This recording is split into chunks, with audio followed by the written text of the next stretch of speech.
Halo teman-teman semua, nama saya Chandra dari Momentum Bisnis. Saya akan memulai video ini dengan kisah yang sangat menarik dari Ronald Read, seorang petugas kebersihan dan penjaga pom bensin asal Amerika. Ronald Read lahir di kota kecil di Amerika dan beliau orang pertama di keluarganya yang lulus SMA. Tidak banyak hal yang bisa diceritakan karena kehidupan beliau yang sangat bersahaja. Satu-satunya hobi beliau adalah memotong kayu bakar. Beliau bekerja sebagai mekanik di sebuah pom bensin selama 25 tahun dan petugas kebersihan selama 17 tahun.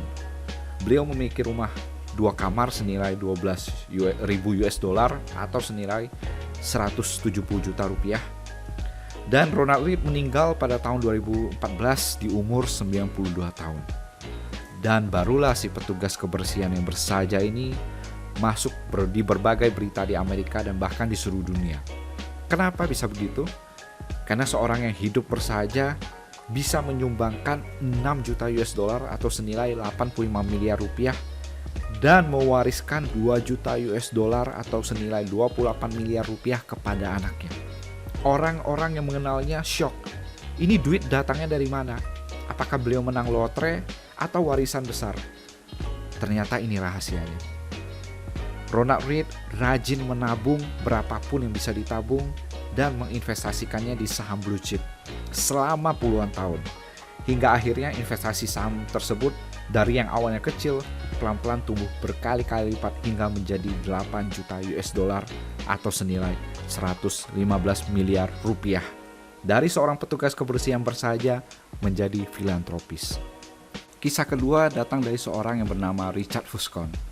Berbeda dengan Ronald Read, Richard ini adalah eksekutif muda di sebuah perusahaan terkenal di Amerika dan lulusan dari Harvard serta bergelar MBA. Beliau dipuji oleh CEO-nya sebagai seorang yang ahli bisnis, pemimpin perusahaan yang begitu luar biasa. Bahkan sebuah majalah bisnis pernah memasukkan beliau sebagai salah satu pebisnis sukses di bawah usia 40 tahun. Dan beliau pensiun di usia 40-an dan juga menjadi seorang filantropis sama halnya seperti Ronald Read. Pada pertengahan tahun 2000-an, Richard meminjam banyak uang untuk memperluas rumahnya dengan 11 kamar mandi, 2 lift, 2 kolam renang, 7 garasi dengan biaya pemeliharaannya di atas 90.000 US dollar per bulan atau 1,3 miliar rupiah per bulan. Kemudian krisis keuangan 2008 melanda. Rupanya Richard juga hancur lulu lanta, utang besar dan aset yang tidak liquid membuatnya bangkrut. Apa perbedaan dari keduanya? Ronald Read orang yang sabar dan Richard Fuscon orang yang tamak. Yang menarik dari kisah ini adalah hal semacam ini hanya terjadi di bidang keuangan. Dalam bidang apa lagi seseorang tanpa gelar sarjana, tanpa pengalaman formal, tanpa latar belakang yang kuat, tanpa koneksi bisa mengalahkan seseorang dengan pendidikan, pelatihan, dan koneksi yang luar biasa. Mustahil memikirkan cerita orang seperti Ronald Read melakukan transparansi jantung lebih baik dari dokter bedah lulusan Harvard atau merancang gedung pencakar langit lebih hebat daripada arsitek terhebat. Dan tidak akan ada cerita petugas kebersihan mengalahkan insinyur nuklir top dunia. Namun cerita semacam ini hanya terjadi di dunia investasi. Dan kisah ini saya ambil dari buku fenomenal berjudul Psychology of Money karangan Morgan Housel. Ada beberapa pelajaran berharga mengenai uang yang bisa kita ambil dari buku Psychology of Money. Yang pertama, perilaku mengungguli kecerdasan. Morgan Housel menjelaskan bahwa mengelola uang dengan baik tidak ada hubungannya dengan kecerdasan Anda dan lebih banyak berhubungan dengan perilaku Anda. Dan perilaku sukar diajarkan, bahkan kepada orang-orang yang cerdas. Itulah mengapa orang-orang yang hebat menghasilkan uang bisa mengalami masalah keuangan karena perilaku keuangan yang buruk. Sementara orang-orang biasa dengan pendidikan rendah dan pengetahuan finansial yang terbatas bisa meraih kekayaan karena memiliki perilaku keuangan yang baik. Bukan apa yang mereka tahu, akan tetapi bagaimana mereka berperilakulah yang membuat mereka akan meraih kekayaan. Pelajaran kedua adalah money is never enough. Di suatu pesta yang diadakan seorang miliarder di Shelter Island, Kurt Vonnegut memberitahu kawannya Joseph Heller bahwa tuan rumah mereka, seorang manajer investasi, berhasil mendapatkan uang lebih banyak dari semua yang didapatkan Heller dari novel yang dia karang.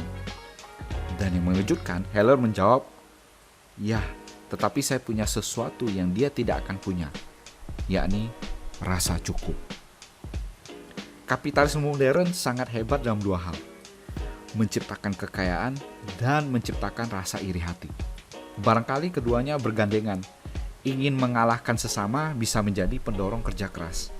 Namun, kehidupan Anda tidak akan pernah tenang dan bahagia tanpa rasa cukup.